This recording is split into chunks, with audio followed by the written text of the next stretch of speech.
Je vais juste... Bonjour tout le monde. Ça me fait vraiment plaisir d'être ici aujourd'hui pour vous présenter mon projet de maîtrise. Donc, d'abord, je veux vraiment remercier la chaire pour son soutien financier, mais aussi pour son invitation aujourd'hui. On le sait, c'est vraiment important d'avoir ce type de chaire-là qui soutient les étudiants et étudiantes dans des projets aussi importants que ceux qui portent sur la prévention des violences sexuelles en milieu d'enseignement supérieur. Donc, je veux vraiment vous remercier pour ça. J'ai essayé de m'en tenir à l'essentiel de mon projet pour cette présentation-là, mais comme je le disais à Catherine, je pourrais en parler pendant des heures, évidemment. Donc, ça me ferait super plaisir. S'il y en a qui veulent avoir plus d'informations, vous pouvez me contacter par courriel. Sinon, ben, il va y avoir la période de questions à la fin. Mais c'est ça. N'hésitez pas si vous voulez avoir plus d'informations à me contacter. Donc, pour ce qui est du plan de la présentation, là, je vais d'abord définir ce que j'entends par violence à caractère sexuel en contexte de consommation d'alcool. Donc, à noter que durant toute la présentation, je vais utiliser l'acronyme VACSA. Donc, ça signifie vraiment la violence à caractère sexuel en contexte de consommation d'alcool. Puis, pour parler le plus largement des violences à caractère sexuel qui ne sont pas nécessairement en contexte d'alcool, je vais employer l'acronyme VAX. Donc, je vais aussi exposer là, les principaux effets de l'alcool dans les situations de VAX. Je vais ensuite parler des motivations qui m'ont amené à vouloir m'attarder à cette problématique-là spécifiquement. Finalement, ben, je vais vous présenter les résultats de la recherche-action que j'ai menée en collaboration avec un groupe d'actrices et d'acteurs du terrain, il y en a d'ailleurs là, qui sont dans la conférence en ce moment. Donc, n'hésitez pas là, à vous, si vous voulez, vous manifester durant la conférence pour offrir plus de détails ou même à la fin, dans la période de questions, à répondre à certaines questions. Je pense que ça pourrait être pertinent pour tout le monde. Euh, Finalement, je vais vous présenter c'est ça, les résultats et puis les retombées concrètes qui ont été amenées avec cette recherche-action-là. Mais il y a aussi des retombées plus immatérielles dont je vais discuter par rapport précisément à la démarche que j'ai utilisée, donc la démarche de recherche-action. Donc, pour commencer, vous le savez, là, la plupart des personnes ici sont sensibilisées au vax, mais pour revenir peut-être à une petite définition, les vax, là, c'est toute forme de violence sexuelle commise par des gestes, des paroles ou des comportements sexuels non désirés. Donc, il y a vraiment un éventail de vax, donc qui va justement des paroles aux gestes. Puis pour ce qui est précisément, là, spécifiquement de la problématique des vaccins, ben, on va les distinguer par le fait qu'il y a de l'alcool qui est impliqué. Donc, la consommation d'alcool va concerner soit les personnes victimes, les personnes auteurs ou toutes les personnes impliquées. Donc, vous l'aurez compris, là, ces situations-là se produisent souvent en contexte festif, soit dans des bars, dans des fêtes, sur les campus, hors campus, dans les 5 à 7, les activités d'accueil, qui étaient autrefois appelées les initiations. Puis en fait, là, ben, c'est des environnements qui sont souvent caractérisés par peu de lumière, beaucoup de bruit, aussi beaucoup de proximité physique et où il y a une forte consommation, souvent excessive. Donc, évidemment, là, ce sont des conditions qui facilitent la perpétration de VAX. Euh, Par rapport aux données qu'on a sur la prévalence des vaccins, là, on le sait, les vax, de manière générale, sont sous-rapportés.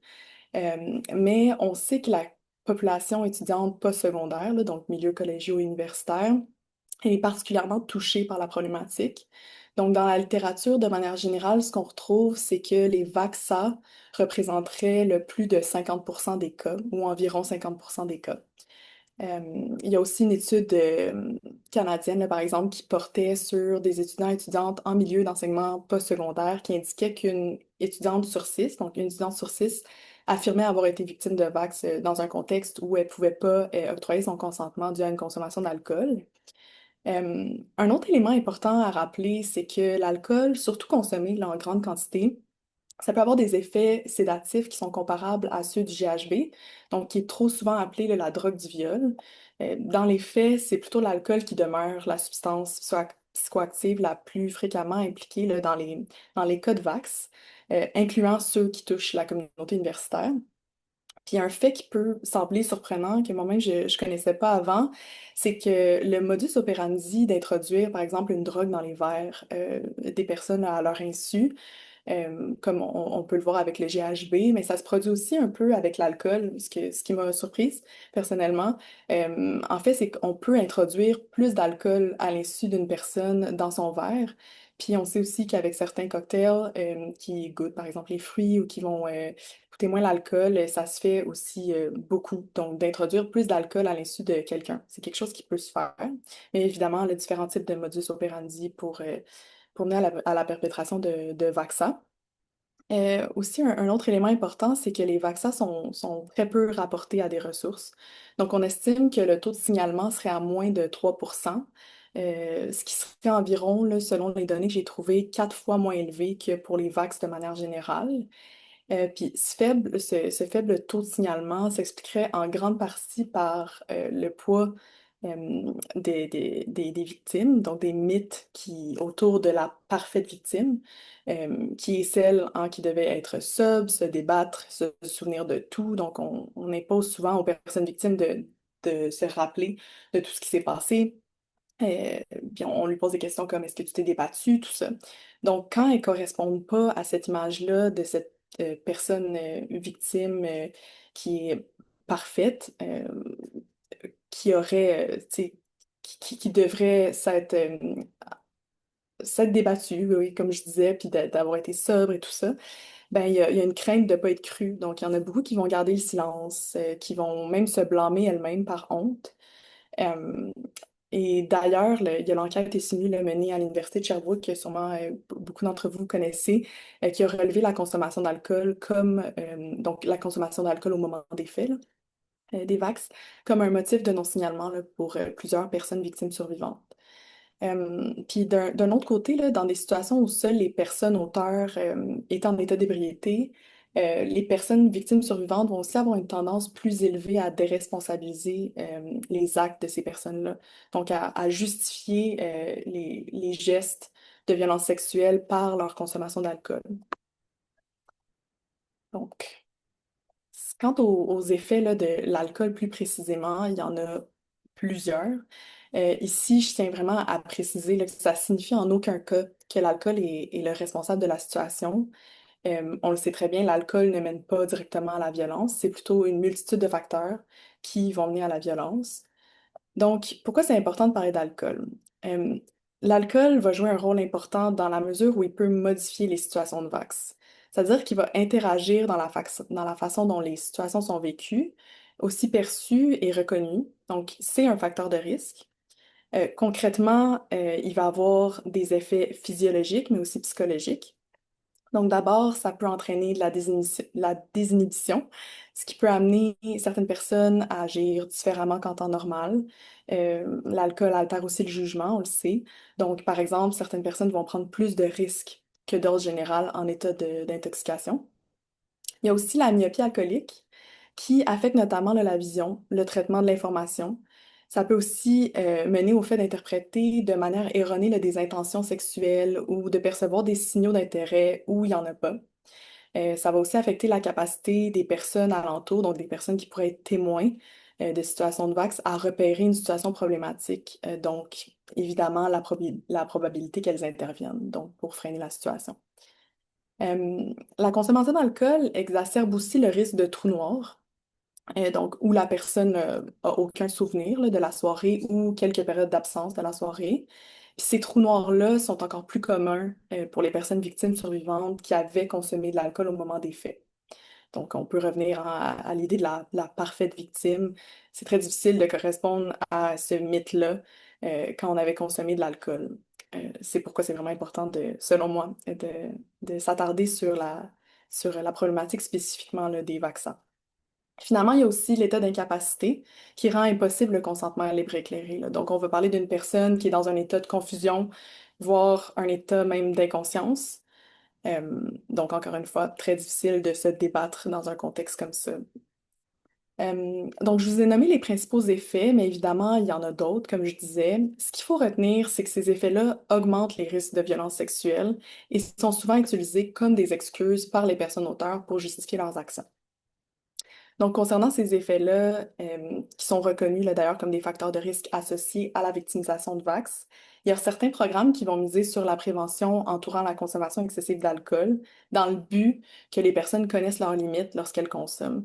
Donc, c'est ce qu'on retrouve un peu dans la littérature. Aussi, les recherches montrent que l'alcool est associé à des actes plus violents et plus sévères, puis en particulier lorsque les personnes auteurs adhèrent à des mythes sur les vax. Donc, quand je parle de mythes sur les vax, on pense par exemple à l'idée qu'une femme qui a vu le cherchait ou qu'un homme en état d'ébriété ne pouvait pas se contrôler. Ces croyances-là contribuent à déresponsabiliser encore une fois les personnes auteurs tout en discréditant les témoignages des personnes victimes.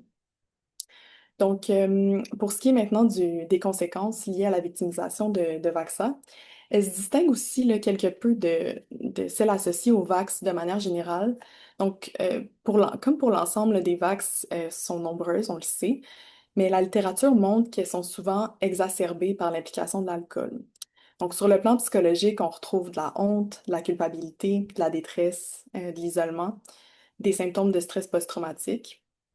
Puis, en effet, là, les personnes victimes survivantes auraient plus tendance à ressentir de la honte lorsqu'elles-mêmes avaient consommé de l'alcool, mais aussi, comme je le disais, à déresponsabiliser les personnes auteurs, comme si l'alcool là, pouvait justifier leur comportement.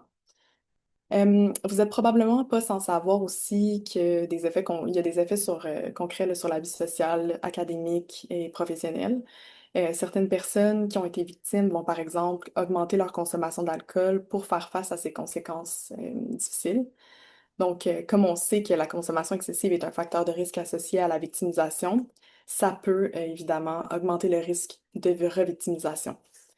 Euh, donc, en résumé, les VAXA sont une forme particulière de VAX marquée par une interaction d'une multitude d'effets de l'alcool et de représentations sociales qui entourent les VAXA. Et on va le voir, c'est précisément cette complexité-là là, qui semble rendre difficile leur prévention. Donc, durant ma maîtrise, j'ai travaillé sur la production d'une synthèse des connaissances, là, comme le disait Catherine à l'Institut national de santé publique. Vous pouvez d'ailleurs la retrouver sur le site de l'Institut. Euh, cette, euh, Ces constats-là, en fait, excusez, j'étais déconcentrée. Euh, la synthèse établit des constats à partir d'un examen qu'on a fait de différentes études qui ont évalué des programmes de prévention des VAX en milieu d'enseignement postsecondaire qui avait une composante alcool. Donc, autrement dit, c'est vraiment seulement des études qui portent sur des programmes qui ont une composante alcool et qui visaient à prévenir les VAX, donc qui abordaient là, d'une manière ou d'une autre la composante alcool. Puis dans le cadre de ce mandat-là, j'ai constaté qu'il y avait très peu d'études qui avaient évalué ces programmes de prévention des VAX, qui avaient évalué des programmes de prévention des VAX qui abordaient l'alcool. On parle là, d'une dizaine d'études, dont aucune québécoise ou canadienne. Pourtant, là, vous le savez comme moi, la recherche foisonne dans les dernières années en matière de prévention des VAX, surtout en milieu d'enseignement supérieur. Mais il y a rarement des programmes qui ont fait l'objet d'une évaluation, dont les activités sont détaillées, ou qui témoignent là, de l'efficacité de programmes. En tout cas, au Québec, à ma connaissance, ça n'existe pas en ce qui concerne des programmes abordant les VAX et l'alcool. Donc, j'ai voulu comprendre pourquoi on semble en parler si peu, alors que, comme je l'ai présenté plus tôt, c'est une problématique très préoccupante, là. On parle d'environ 50% des cas qui se produiraient en contexte de consommation d'alcool. Aussi, le fait que l'alcool interagit à divers niveaux, donc avant, après, pendant et après une situation de vague, ça rend la problématique encore plus particulière, qui se distingue vraiment là, du reste des vagues, selon moi. Donc, ça m'apparaissait super important de s'y attarder spécifiquement. Donc, j'ai aussi surtout constaté des lacunes dans les travaux scientifiques au niveau des perspectives d'intervention. Donc, je me réfère surtout là, à une étude qui est allée à la rencontre d'acteurs et d'actrices de prévention pour mieux comprendre comment aborder conjointement justement l'alcool et les vax. C'est une étude états-unienne de L.B. Klein et ses collègues. Cette étude-là rend compte de l'existence d'un angle mort important, soit justement le point de vue des actrices et des acteurs de prévention. Donc, des personnes là, qui œuvrent dans les milieux d'enseignement postsecondaire. Et évidemment, là, comme ces personnes-là sont aussi celles qui doivent naviguer entre les recommandations théoriques, les contraintes institutionnelles, mais aussi les politiques gouvernementales, là. On peut penser, nous, ici, à notre loi 22.1 pour les personnes qui la connaissent. Euh, Et les réalités du terrain, là, c'est vraiment des personnes qui détiennent un savoir expérientiel clé, compte tenu de cette vision globale de la prévention.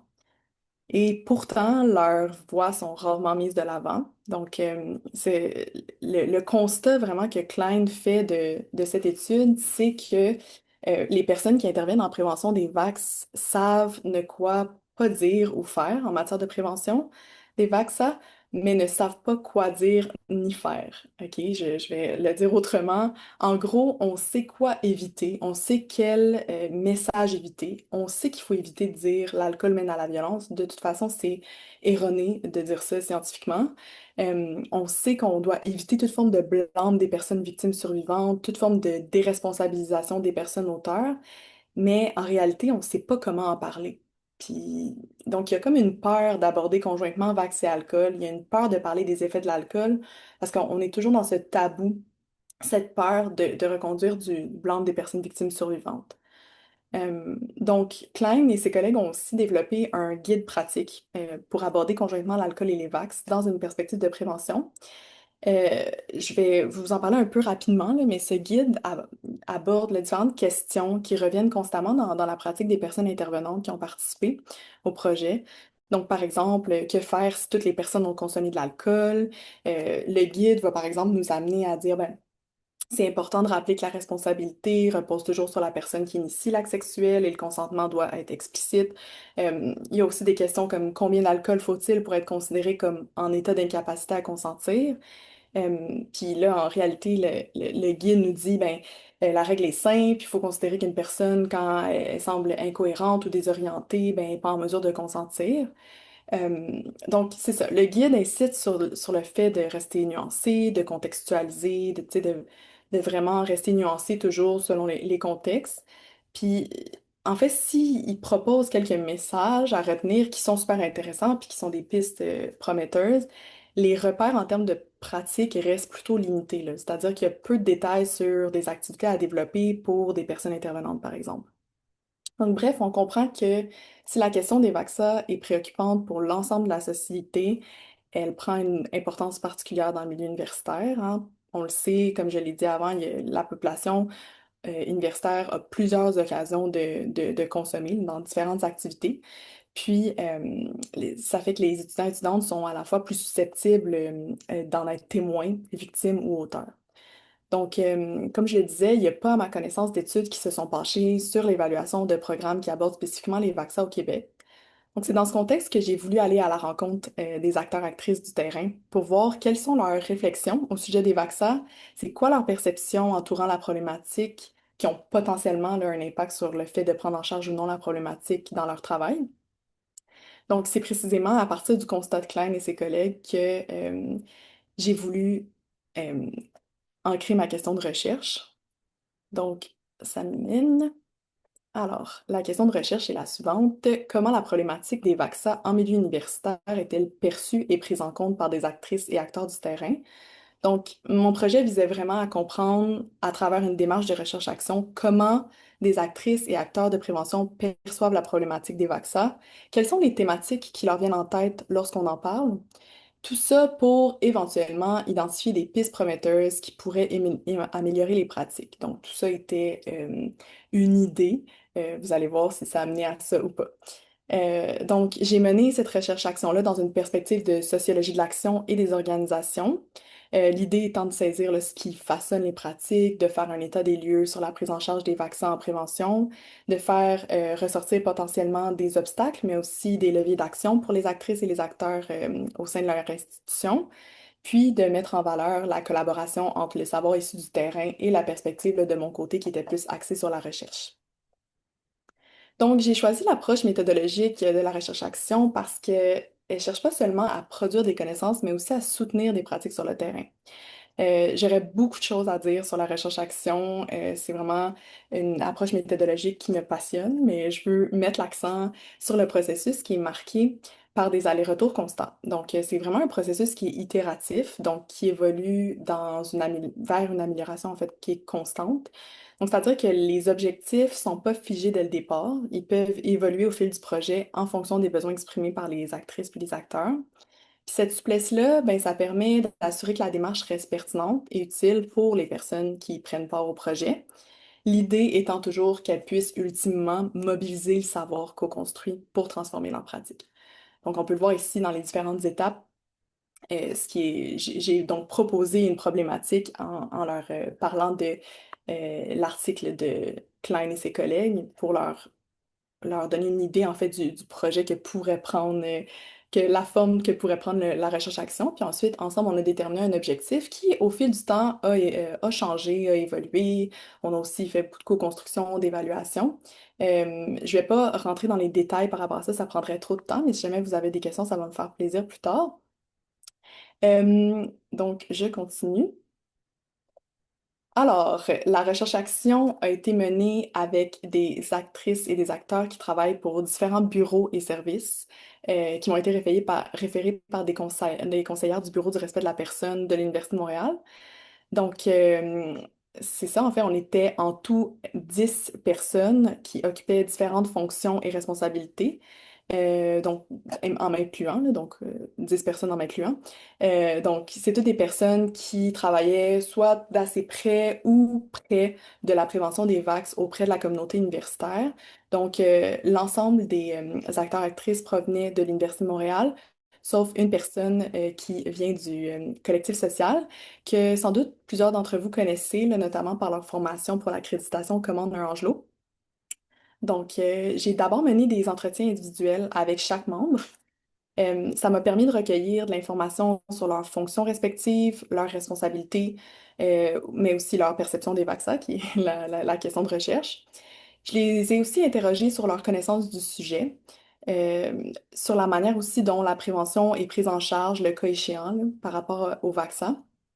Mais évidemment, là, ces entretiens-là, ça nous a surtout permis de briser la glace, donc de faire connaissance, parce que pour certaines d'entre eux, je les connaissais pas encore, c'était vraiment notre première rencontre. Donc voilà. Puis ensuite, on a eu 5 tables de discussion en groupe où il y avait toujours un minimum là, de 7 personnes. Donc certaines fois, il y avait des personnes absentes, d'autres fois non. Donc au minimum, on était 7. Je préparais toujours à l'avance un plan de table de type ordre du jour avec les faits saillants qui ressortaient de la rencontre précédente. Puis on co-construisait là, autour de ces idées-là pour développer un objectif, éventuellement de la co-construction, éventuellement de l'évaluation, comme vous le voyez là, dans le déroulement ici de la recherche-action. Ensuite, donc, au cours du processus, je me suis rendu compte, parce que mon ambition à la base, là, c'était vraiment de contribuer à l'amélioration de la prévention des vaccins. Je me suis rendu compte là, vraiment que en amont des défis liés au fait d'aborder conjointement vax et alcool, parce que c'est un défi qui est vraiment ressorti là, aussi dans ma recherche-action, mais il y a d'autres défis qui s'inscrivent le plus largement dans la prévention des vax qui pouvaient d'une certaine manière interférer dans les approches et pratiques du groupe. Donc, il y a des défis qui sont ressortis qui pouvaient a priori sembler plus ou moins en lien avec les vaccins, mais en fait, ces défis-là sont plus généraux, qui sont plus généraux, affectent la prévention des vax. Donc, évidemment, celle des vaccins aussi. Donc, ça se peut que j'y revienne, je vais voir si je vais avoir assez de temps. Pour l'instant, je vais me concentrer sur les vaccins.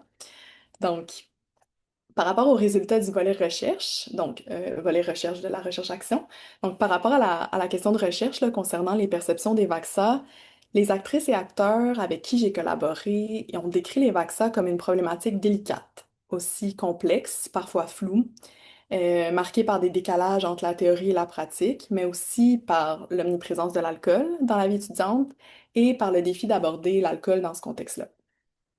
Donc, concernant la perception de la problématique comme délicate, qui a été soulevée là, d'ailleurs par presque l'ensemble du groupe, plusieurs ont mentionné qu'une des conséquences qui les préoccupe, c'est de perdre une certaine forme de crédibilité auprès de la communauté universitaire. Parce qu'au fond, dans leur travail, le lien de confiance entre la communauté et leur service est essentiel. Donc, c'est clair que le risque de perdre de la crédibilité, c'est que la communauté universitaire se réfère moins à leur service. Et là, évidemment, ben, ça devient contre-productif. Donc, devant ce problème où on a peur de faire du blâme des personnes victimes ou de déresponsabiliser les personnes auteurs, les discussions ont beaucoup tourné autour de ça. Donc, autour aussi d'un décalage entre la littérature qui recommande d'aborder la question de l'alcool en prévention des vax, parce que les vaccins se produisent en grand nombre, comme on l'a vu. Puis d'un autre côté, les actrices et les acteurs qui disent, ben en réalité, s'il y a une diminution de la participation à nos activités ou même du recours à nos services, ça va peut-être à l'encontre du but initial de l'existence même de ces services-là, puisque véhiculer des messages qui pourraient être mal interprétés, puis aussi générer là, une réception négative de la part de la communauté universitaire, ben, ça risquerait d'affecter nos relations avec la communauté.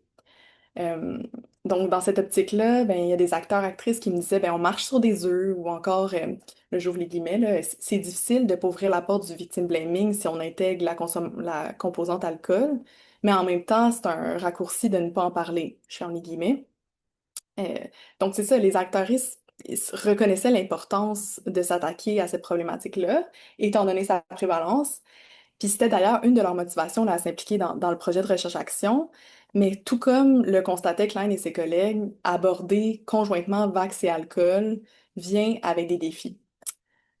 Donc, en parlant justement de la prévalence, là, d'ailleurs, les actrices-acteurs m'ont mentionné qu'il y a peu de signalements des vaccins qui sont rapportés à leur bureau. Puis on s'est questionné là, par rapport à ça. Puis, évidemment, ce qui est ressorti, ben, c'est la honte, mais aussi la banalisation des vaccins qui pourrait expliquer le peu de signalement comparativement aux statistiques qu'on connaît sur les vaccins, là, sur la grande prévalence de cette problématique-là. Euh, on a aussi eu beaucoup de discussions par rapport à d'autres décalages entre la théorie et la pratique. Puis je pense, par exemple, là, aux programmes de prévention qui vont cibler des personnes plus à risque d'être victimisées. Euh, il y a beaucoup de critiques qui sont adressées à ce type de programme-là, à l'effet qu'il octroie une certaine responsabilité aux personnes victimes plutôt que d'aller à la source du problème, soit les attitudes et les comportements des personnes qui commettent des vaccins. Mais pourtant, la littérature montre que c'est une avenue prometteuse. Puis, c'est vraiment un exemple, un peu comme les vaccins, où il y a un décalage entre la théorie et la pratique. On peut aussi penser à l'exemple d'aborder ou non la culture du viol en prévention. Donc, selon plusieurs actrices, acteurs, on a eu quelques débats là-dessus. La notion que soulève, en fait, la culture du viol soulève en société des débats qui peuvent nuire à l'objectif de prévention principal, comme on peut le voir avec les vaccins d'ailleurs, là, comme je disais. Donc, dans cette optique-là, il y a une actrice qui disait, j'ouvre les guillemets, il y a des gens qui sont plus réfractaires à l'utilisation de culture du viol. Mais tu sais, j'ai pas besoin que tu sois d'accord avec ça. J'ai besoin que tu sois capable de prévenir les vax. L'important, c'est de pas en perdre un. Mon objectif, c'est pas nécessairement d'amener ceux qui se connaissent le plus loin, c'est de s'assurer que tout le monde atteigne le barème minimal. Je ferme les guillemets. Donc, je trouvais ça intéressant de vous partager ça parce que ça montre toute l'importance du savoir qui vient du terrain. Ici, on se retrouve d'une certaine manière dans une chambre d'écho, là. La majorité des personnes qui sont présentes à la conférence présentement sont sensibilisées sur le sujet, voire très sensibilisées. Mais en réalité, là, l'objectif ultime de la prévention sur les campus, c'est de rejoindre un maximum de personnes pour que tout le monde s'implique dans la lutte contre les vaccins. Donc, l'idée, c'est de mobiliser le plus de personnes, puis qu'on soit dans des milieux sains et sécuritaires. Donc, le groupe m'a clairement fait comprendre qu'il faut s'adapter selon le contexte, selon le groupe à qui on s'adresse, parce que justement, comme le disait une actrice, ben, on veut pas en perdre un. Une autre perception qui est ressortie majoritairement, là, c'est que la problématique des vaccins est complexe.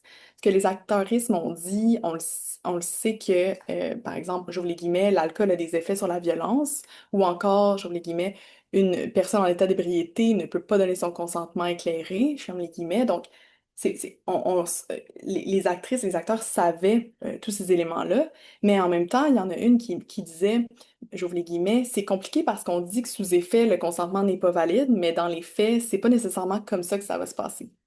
Je ferme les guillemets. Donc, plusieurs disaient que parfois, ils ont l'impression même de répondre partiellement à des questions qui sont posées par les étudiants et étudiantes concernant le consentement justement en contexte de consommation d'alcool. Parce qu'en effet, il y a des personnes qui consomment volontairement des substances psychoactives pour rehausser des expériences sexuelles consentantes. Donc ici, des actrices et des acteurs ont également mentionné l'importance de faire écho aux réalités de la communauté, puis d'éviter de diaboliser des pratiques en privilégiant là, plutôt l'approche de réduction des méfaits. Donc de transmettre de l'information sur comment on peut consommer de manière la plus sécuritaire possible. L'important, c'est ça, encore une fois, là, c'est de maintenir le lien avec la communauté universitaire. C'est vraiment quelque chose qui est ressorti pour le groupe d'actrices et d'acteurs. Une autre perception qui est ressortie, c'est l'omniprésence de l'alcool dans les événements. Donc, on m'a dit, par exemple, que j'ouvre les guillemets, là, dans les événements étudiants, moi, j'ai encore eu des exemples assez récents qu'effectivement, si tu bois pas, eh ben, t'es pas la personne la plus cool. Tu sais, pour t'intégrer, c'est compliqué. Je ferme les guillemets. Donc, c'est encore quelque chose qui est présent, cette pression-là à consommer de l'alcool, du moins pour s'intégrer. Ça semble être encore très présent. Et il y a aussi un acteur qui disait, ben, on ne pourra pas éliminer l'alcool lors des événements. Donc, il faut savoir composer avec, il faut savoir quoi faire, ferme les guillemets. Donc, finalement, parler d'alcool dans une perspective de prévention, c'est ressorti aussi comme un défi de manière générale. Les actrices, acteurs constatent que les activités liées à la sensibilisation, simplement par rapport à l'alcool, sont généralement peu populaires.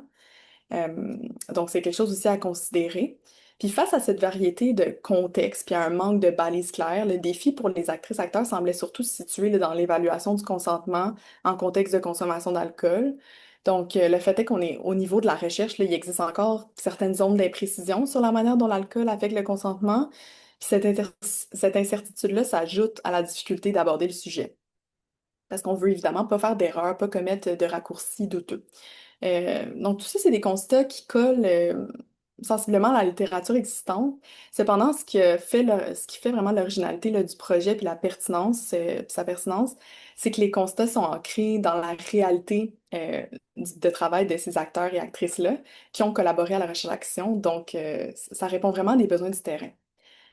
Donc, je continue. Comme je disais, là, les discussions ont mis en lumière des défis en prévention des vagues plus largement.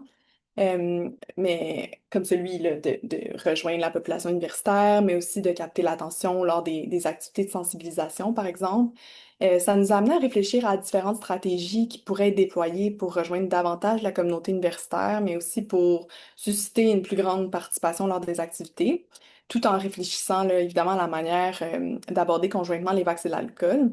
Comme je vous disais, je vais peut-être revenir sur certaines des stratégies qui sont plus ou moins en lien avec les vaccins, si j'ai encore le temps, mais je vois que le temps file. Donc, je me concentre en premier sur ce qui ressort par rapport aux vaccins.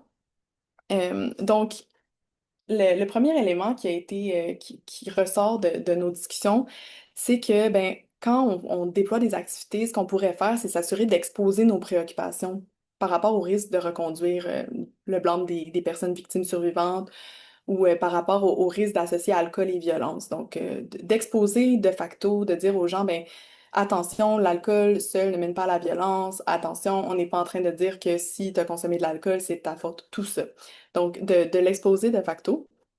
Puis aussi, quelque chose qui est beaucoup, beaucoup ressorti par les actrices, les acteurs, c'est de miser sur le rôle de témoin averti et actif. Euh, puis sur les spécificités là, associées au rôle de contexte de consommation d'alcool. Donc, par exemple, de préciser qu'il y a une tendance plus élevée pour les personnes victimes qui avaient bu à ressentir de la honte. Et donc, ces personnes-là vont moins avoir tendance à les rapporter. Donc, c'est important lors d'événements festifs, par exemple, d'être encore plus vigilant euh, pour, euh, pour reconnaître ces situations-là puis intervenir. Euh, c'est ça, comme je disais, la formation témoin actif, c'est définitivement une approche qui est privilégiée par le groupe d'acteurs avec qui j'ai travaillé. Euh, Ils ont tous souligné que ça permet de rejoindre un large public, d'offrir des stratégies concrètes d'intervention, puis de sortir aussi du ton qui est plus moralisateur, là, qui risque d'éloigner certaines étudiants et étudiantes. Euh, pour le groupe, ben, ça va de soi que de miser sur la formation témoin averti puis active, ça permet également de responsabiliser tout le monde, puis de minimiser en fait le risque que certaines personnes se braquent lors de formations euh, de sensibilisation. Donc, c'est un peu l'idée que de miser sur le potentiel en tant qu'allié des personnes. Puis là, bon, on peut penser par exemple aux populations qui sont reconnues comme étant plus susceptibles de commettre des vagues, ben, de miser sur leur potentiel en tant qu'alliés plutôt que de les aborder comme des potentiels agresseurs, ben, ça va davantage développer leur engagement. Donc, on va aussi également insister sur l'altération des capacités des témoins lorsque les témoins ont consommé de l'alcool. Donc, important pour les personnes qui sont dans des contextes festifs de rester alerte par rapport à ça. On va aussi privilégier le fait d'informer sur les signaux qui indiquent un état de consommation avancé. Donc, donner des outils pratiques, par exemple, utiliser des interventions un petit peu plus légères pour distraire ou détourner l'attention, ou encore se questionner là, sur la capacité à consentir des personnes en changeant la situation pour une décision importante. Ça, je trouvais ça intéressant. C'est une actrice qui disait, ben, on peut transformer quand on fait de la formation témoin actif pour tu sais, diriger un peu, amener les gens à savoir quand c'est le bon moment en fait d'intervenir, ben on peut changer la situation du rapport sexuel pour une autre décision qui est importante. Donc, on peut penser à n'importe quelle décision importante, mais par exemple, l'achat d'un billet d'avion. Est-ce que cette personne-là serait présentement en mesure d'acheter un billet d'avion? Mais si la réponse est non, c'est peut-être mieux d'intervenir. Euh, Puis au-delà d'outiller les témoins, là, cette approche-là favorise aussi une prise de conscience des conséquences associées au vaccin, ce qui peut susciter de l'empathie, mais ce qui encourage aussi à intervenir même dans les situations qui peuvent paraître plus ambiguës. Parce que c'est toujours mieux d'intervenir que de pas le faire. Encore une fois, ben, c'est de miser sur une approche de réduction des méfaits, donc informative, non moralisatrice ou ou punitive. De parler des effets sur les attitudes, les comportements, ça peut aider certaines personnes à mieux comprendre leur rapport à la consommation. Aussi, là, j'arrive dans le sujet peut-être plus intéressant. Donc, à ma grande surprise, puis je suis vraiment contente de ça, au-delà là, des pistes que j'ai nommées par rapport au fait d'aborder les vaccins, notre recherche action, elle a mené à la bonification d'une formation existante à l'UDM. Cette formation-là, elle a été rapidement identifiée comme une porte d'entrée pour ajouter du contenu de prévention des vaccins, puis pour rejoindre la communauté universitaire, mais aussi pour l'améliorer plus globalement. Donc, en fait, c'est la formation Organisation des événements spéciaux. C'est une formation qui s'adresse aux personnes organisatrices d'événements sur et en dehors des campus. Donc, elle est obligatoire là, si on veut pouvoir louer des salles, organiser des événements sur le campus, puis éventuellement là, obtenir un permis d'alcool.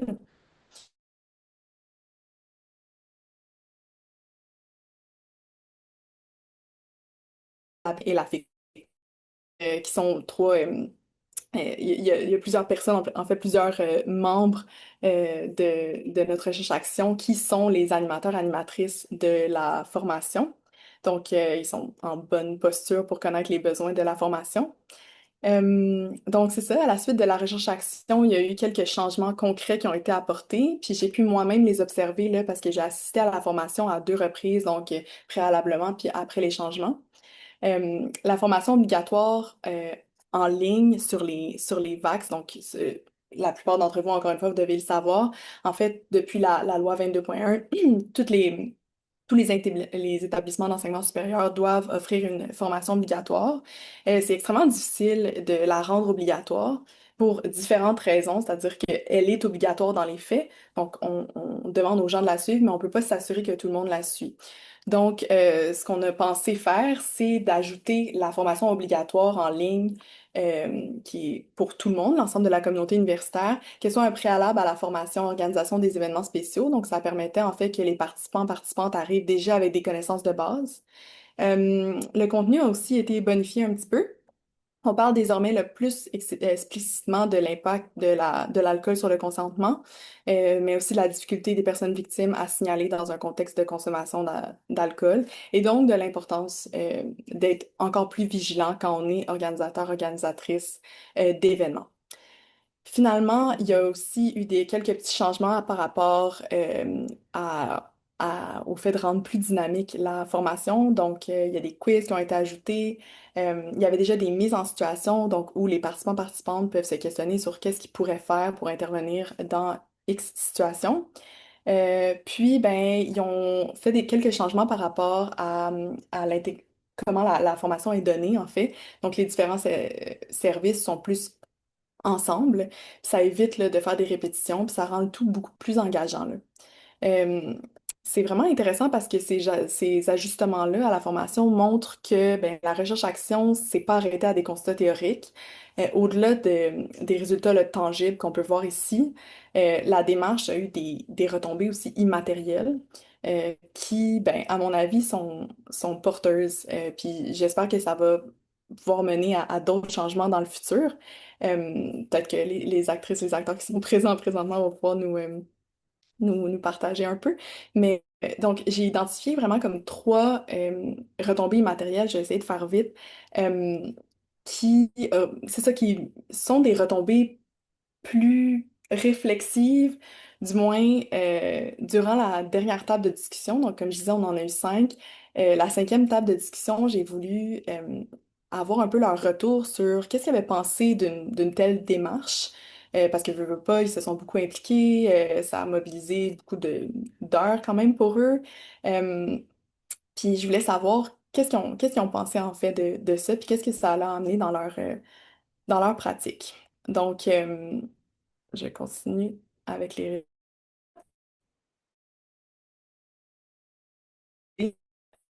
résultats.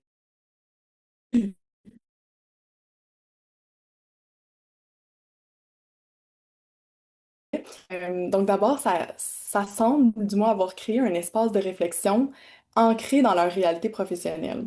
Puis ça, ben, ça les aurait amenés à développer, à donner un peu plus de sens à leurs actions. Donc, ce qu'ils m'ont dit, c'est que ça nous a permis de réfléchir à nos pratiques, de nous arrêter. Euh, c'est quelque chose qu'ils ont presque jamais l'occasion de faire, qu'ils me disaient dans leur quotidien, parce qu'ils sont souvent pris dans les urgences, la routine. Puis plusieurs m'ont confié que cette démarche-là avait été comme une parenthèse dans leur semaine. Il y a une actrice qui me disait, ben, j'ouvre les guillemets, souvent on est pris, il y a des urgences.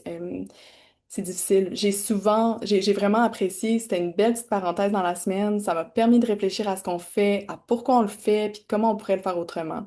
Il y a une autre personne qui a ajouté, ben oui, tu sais, c'est perfectible, tu sais qu'il y a des choses à améliorer, on fait des petits changements à droite, à gauche de temps en temps, mais repenser fondamentalement.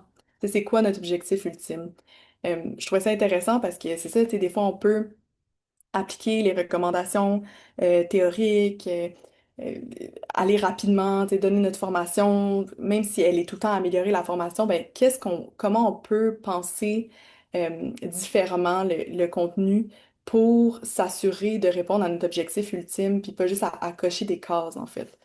Une autre retombée intéressante, c'est le renforcement de la collaboration puis de la conscientisation pour une compréhension plus approfondie là, des vaccins. Si les différents bureaux puis services collaborent souvent ensemble, c'est ce qu'on m'a dit, ben, les actrices acteurs me disaient que ben, il est assez rare de se réunir autour d'un sujet en particulier puis de réfléchir, tu sais, de pas toujours être dans l'action. Donc, ça a ouvert vraiment la voie à aussi une meilleure compréhension des rôles de chacun chacune parce qu'en partageant leurs différentes expertises, ça a permis de comprendre mais qui travaille sur quoi. Puis il y a même des acteuristes qui ont découvert certaines initiatives qu'ils connaissaient pas. Donc, euh, c'était vraiment un aspect intéressant parce que il y en a qui connaissent tout ce qui se passe, il y en a qui avaient un peu moins d'informations, donc juste simplement pour dans leur travail en général, ça semble avoir aidé. Euh, Puis il y a aussi certaines personnes qui m'ont dit, ben ça m'a ouvert l'œil, j'ai une oreille plus attentive aux liens entre l'alcool et les violences sexuelles dans mon travail. Donc, c'est ça. Puis au fil des rencontres, ben, il y a une base commune hein, de connaissances qui a été construite par rapport au vaccin. Donc ça, clairement, ça a sensibilisé davantage à l'importance de s'attarder au vaccin. J'ai aussi observé que les échanges se limitaient pas aux tables officielles, aux tables de rencontres, aux tables de discussion qu'on a menées. Donc, souvent, avant ou après les rencontres, il y avait des acteurs, actrices qui en profitaient pour discuter de d'autres projets, d'amener de nouvelles idées, de demander conseils, ou simplement juste pour partager leurs expériences. Puis ça montre là, vraiment que ce type de démarche-là, ben, ça peut permettre de renforcer la collaboration en dépassant même le cadre du projet. Finalement, la troisième retombée, c'est la mise en lumière des défis puis des leviers d'action pour qu'on ait une action collective plus efficace. Donc, la recherche-action a vraiment permis de mettre en lumière des défis vécus par les actrices-acteurs. Puis en discutant, on s'est rendu compte là, qu'ils vivaient des obstacles similaires. Donc, par exemple, le manque d'outils d'évaluation, le fait de toujours devoir en faire plus, mais avec moins de ressources. Ça a ouvert la porte à l'élaboration de pistes plus adaptées puis prometteuses par rapport à leur réalité. Puis plusieurs m'ont dit que leur projet leur avait donné des arguments concrets pour aller convaincre leur institution d'accorder plus d'importance à la problématique des vaccins. Comme le résumait là, une actrice, peut-être justement, là, puis j'ouvre les guillemets, peut-être justement que le fait de prendre le temps d'y réfléchir, puis de l'analyser un peu plus pour nous, les professionnels qui faisons ce travail-là, ben, sur le terrain, ça peut nous permettre d'avoir des arguments autres que juste les nôtres pour essayer d'influencer la machine qui est plus grosse que nous. Donc ça, c'est super intéressant. Euh, Finalement, ben, je pense que cette recherche-action-là, elle démontre quand même l'importance d'aller sur le terrain, d'écouter les personnes concernées, de co-construire pour développer des solutions qui font du sens aux réalités du terrain. Euh, Puis, ouais, j'ai pas le temps de vous montrer les résultats plus par rapport aux enjeux généraux, mais je pourrais les mettre à la fin. Mais je vais tout de suite conclure. Donc, avec une réflexion un peu plus par rapport au processus de RA dans le cadre de ma maîtrise. En fait, à la base, j'avais des objectifs plutôt ambitieux. Je me disais que ben, on pourrait essayer de créer un nouveau programme ou de vraiment ajouter une nouvelle intervention. Euh, Puis au final, ben, ce que je me suis rendu compte, c'est que peut-être, oui, on n'a pas créé un nouveau programme, puis peut-être que les retombées sont moins grandes que ce que je m'imaginais ou l'ambition que j'avais. Mais au final, ça répond beaucoup plus à des besoins du terrain. Puis je pense que ça, c'est vraiment l'apport de ce type de démarche de recherche-action. Euh, Ça a vraiment mis en place c'est ça, un travail collectif. Puis je pense qu'au final, ça nourrit autant le terrain que la recherche. Puis c'est ce qui est vraiment intéressant. Euh, donc, à la base, tu sais, j'étais vraiment incertaine à savoir si, il y a un campus qui voudrait travailler avec moi, étant donné le tabou lié au vaccin. Puis finalement, ben, on m'a accueilli vraiment les bras ouverts. Donc, je suis vraiment contente aussi de constater que dès les premières étapes de recrutement, là, il y a eu un engouement pour le projet. Puis je pense que de travailler, de collaborer ensemble, donc entre la recherche puis la pratique, ça peut juste être bénéfique. Euh, Puis ben, ça montre qu'on peut aller plus loin que la théorie. Euh, donc c'est ça, je pense que je vais m'arrêter ici euh, pour qu'on puisse avoir une période de questions. Puis je vous mets la prochaine diapo pour vous donner un peu une idée là, des résultats par rapport aux enjeux plus généraux dans leur pratique. Voilà.